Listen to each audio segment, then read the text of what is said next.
मैं रमेश चंद, सहायक आचार्य राजनीति विज्ञान, राजकीय कन्या महाविद्यालय खैरवाड़ा, उदयपुर। आज अपना टॉपिक है समानता। ये BA first year paper first का है। जैसा कि आप समानता का अर्थ लगाते हैं कि मनुष्य जन्म से समान होते हैं और इसी कारण सभी व्यक्तियों को व्यवहार और आय का समान अधिकार प्राप्त होना चाहिए। लेकिन समानता का ये अर्थ उतना ही भ्रमपूर्ण है जितना यह कहना कि पृथ्वी समतल है। प्रकृति के द्वारा भी सभी व्यक्तियों को समान शक्तियां प्रदान नहीं की गई हैं। मानवीय समाज में मोटे, पतले, लंबे, नाटे और मंद बुद्धि के जो विभिन्न प्रकार के व्यक्ति मिलते हैं, वे प्राकृतिक असमानता के उदाहरण हैं। इसके अतिरिक्त इस प्रकार की असमानता की धारणा को समाज द्वारा अपनाया जाना अनुचित नहीं वरन असंभव भी है।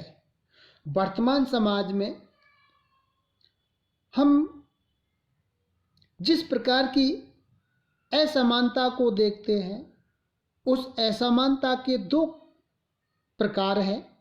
इन दो प्रकारों के कारणों के आधार पर असमानता को भी स्पष्ट किया जा सकता है। एक प्रकार की असमानता वह है जिसका मूल व्यक्तियों में प्राकृतिक भेद है, यानी कि प्रकृति से ही व्यक्तियों में भेद किया गया है। प्रकृति के द्वारा विभिन्न व्यक्तियों में बुद्धि, बल और प्रतिभा की दृष्टि से जो भेद किया जाता है और इस भेद के कारण जो असमानता उत्पन्न होती है, उसे प्राकृतिक असमानता कहते हैं। इस प्राकृतिक असमानता का निराकरण संभव और उचित नहीं है। समाज में दूसरे प्रकार की असमानता वह है जिसका मूल कारण समाज है, यानी कि समाज द्वारा उत्पन्न की गई असमानता या विषमता है। अनेक बार बुद्धि, बल और प्रतिभा की दृष्टि से श्रेष्ठ होने पर भी निर्धन व्यक्तियों के बच्चों को अपने व्यक्तित्व का विकास नहीं कर पाते, जैसा कि विकास उससे निरंतर बुद्धि बल के धनिक बच्चे कर लेते हैं। इस सामाजिक असमानता का मूल कारण समाज द्वारा उत्पन्न परिस्थितियों का वह जहर होता है जिसके कारण सभी व्यक्तियों को व्यक्तित्व के विकास के समान अवसर प्राप्त नहीं होते हैं। इसे हम समाज द्वारा पैदा की गई असमानता कहते हैं। समानता का जो अर्थ लगाया जाता है या जो अर्थ स्पष्ट किया गया है कि समानता का अर्थ ऐसी परिस्थितियों के अस्तित्व से होता है जिनके कारण सब व्यक्तियों को व्यक्तित्व के विकास हेतु समान अवसर प्राप्त हो और इस प्रकार उस असमानता का अंत हो सके, जिसका मूल कारण सामाजिक है। मूल रूप में समानीकरण की एक प्रक्रिया है, इसलिए समानता का अर्थ विशेष अधिकारों के अभाव से है। द्वितीय, इसका अर्थ यह है कि सभी व्यक्तियों को विकास हेतु पर्याप्त अवसर प्राप्त होने चाहिए। अब हम देखते हैं कि वास्तविक समानता की प्राप्ति के लिए किस तरह की परिस्थितियां होनी चाहिए। इनके ऊपर हम संक्षिप्त में चर्चा करते हैं कि हमें किस तरह से समान समझा जाए, किस तरह से हमें समानता का अधिकार प्राप्त होना चाहिए। स्वतंत्रता और समानता की संतुलित धारणा को अपनाना। कुछ व्यक्ति स्वतंत्रता का अर्थ सभी बातों के संबंध में अपनी इच्छा अनुसार कार्य करने की शक्ति से लेते हैं और समानता का तात्पर्य सभी व्यक्तियों की पूर्ण समानता, विशेषता, यानी कि विशेषता सभी व्यक्तियों के लिए एक समान वेतन से लेते हैं। लेकिन स्वतंत्रता और समानता के ये अर्थ भ्रामक है। यदि हम वास्तविक समानता चाहते हैं तो हमें स्वतंत्रता और समानता को संतुलित अर्थों में ग्रहण करना होगा। स्वतंत्रता और समानता दोनों का ही उद्देश्य मानवीय व्यक्तित्व का उच्चतम विकास है। स्वतंत्रता की उचित परिभाषा देते हुए कहा जा सकता है कि स्वतंत्रता जीवन की ऐसी व्यवस्था का नाम है जिसमें व्यक्ति के जीवन पर न्यूनतम प्रतिबंध हो, विशेष अधिकारों का अंत हो और व्यक्तियों को अपने व्यक्तित्व के विकास हेतु अधिकतम सुविधाएं प्राप्त हो। इसी प्रकार समानता का सही रूप में अर्थ यह है कि समानता का अर्थ ऐसी परिस्थितियों के अस्तित्व से होता है जिसके अंतर्गत सभी व्यक्तियों को व्यक्तित्व के विकास हेतु समान अवसर प्राप्त हो और इस प्रकार उस असमानता का अंत हो सके जिसका मूल कारण सामाजिक विषमताएं हैं। दूसरा है विशेष अधिकारों का अंत। जिस समाज में धर्म, जाति, जन्म के आधार पर या किसी व्यक्तियों को विशेष अधिकार प्राप्त हो, उस समाज में वास्तविक समानता को प्राप्त कर पाना संभव नहीं होगा। वास्तविक समानता की प्राप्ति के लिए विशेष अधिकारों का अंत होना आवश्यक है। नेक्स्ट तीसरा है व्यक्तित्व के विकास हेतु समान अवसर। आज हम जो असमानताएं देखते हैं मूल रूप से उसके दो कारण हैं।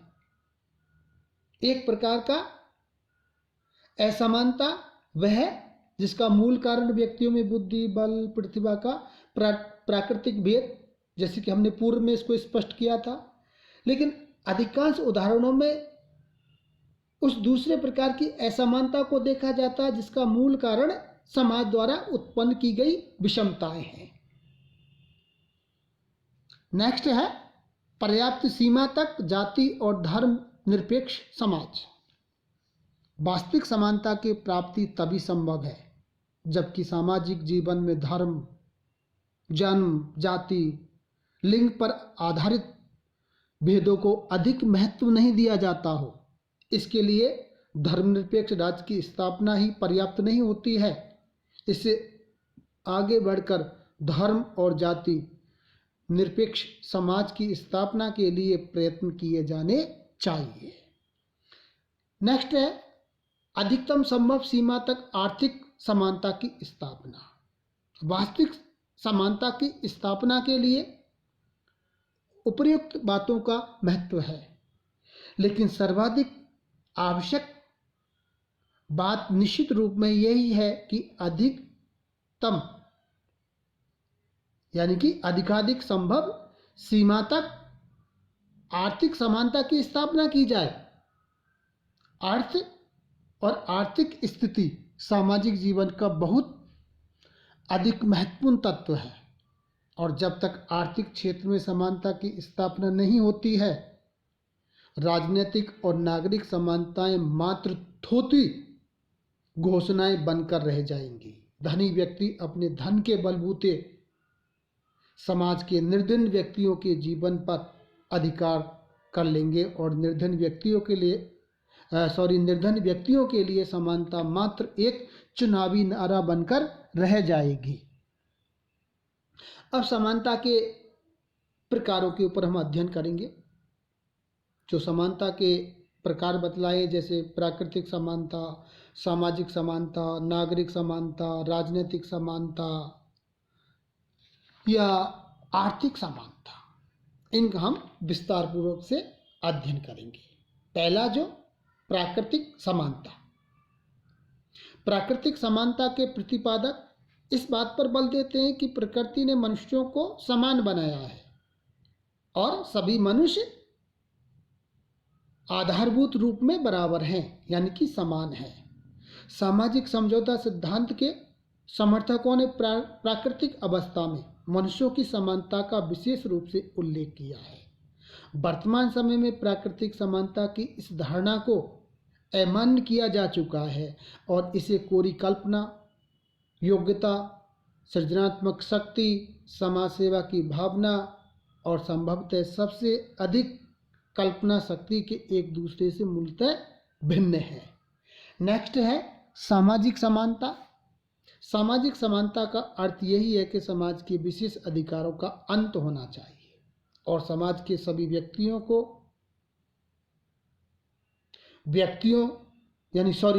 होने के नाते ही महत्व दिया जाना चाहिए। समाज में जाति, धर्म, लिंग और व्यापार के आधार पर विभिन्न व्यक्तियों में किसी प्रकार का भेद नहीं किया जाना चाहिए।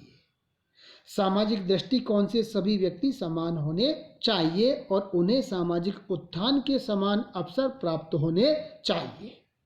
नेक्स्ट तीसरा है नागरिक समानता। नागरिक समानता के सामान्यतः दो अभिप्राय लगाए जाते हैं। पहला, राज्य के कानूनों की दृष्टि में सभी व्यक्ति समान होने चाहिए और राज्य के कानूनों द्वारा दंड या सुविधा प्रदान करने में व्यक्ति में कोई भेद नहीं किया जाना चाहिए। इसके अतिरिक्त सभी व्यक्तियों को नागरिकता के आधार पर अर्थात नागरिक अधिकार एवं स्वतंत्रताएं समान रूप से प्राप्त होनी चाहिए। नेक्स्ट है राजनीतिक समानता। वर्तमान समय में राजनीतिक समानता पर भी बहुत अधिक बल दिया जाता है और राजनीतिक समानता का अर्थ सभी व्यक्तियों को समान राजनीतिक अधिकार एवं अवसर प्राप्त होने से है।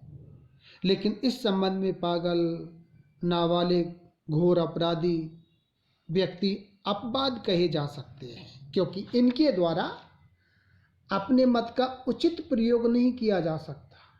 राजनीतिक समानता का अर्थ यही है कि राजनीतिक अधिकार प्रदान करने के संबंध में रंग, जाति, धर्म और लिंग के आधार पर कोई अंतर नहीं किया जाना चाहिए और सभी व्यक्तियों को समान राजनीतिक अवसर प्राप्त होने चाहिए। नेक्स्ट है पांचवा, आर्थिक समानता। वर्तमान समय में इस तथ्यपूर्ण विचार को लगभग सभी पक्षों द्वारा स्वीकार किया गया है कि मानव जीवन में आर्थिक समानता का महत्व सबसे अधिक है और आर्थिक समानता के अभाव में राजनीतिक एवं नागरिक समानता का कोई मूल्य नहीं है। आर्थिक समानता का तात्पर्य केवल यही है कि मनुष्यों की आय में बहुत अधिक अंतर नहीं होना चाहिए। दूसरे शब्दों में, उनकी आय में इतना अधिक अंतर नहीं होना चाहिए कि एक व्यक्ति अपने धन के आधार पर दूसरे व्यक्तियों के जीवन पर अधिकार कर ले। धन्यवाद।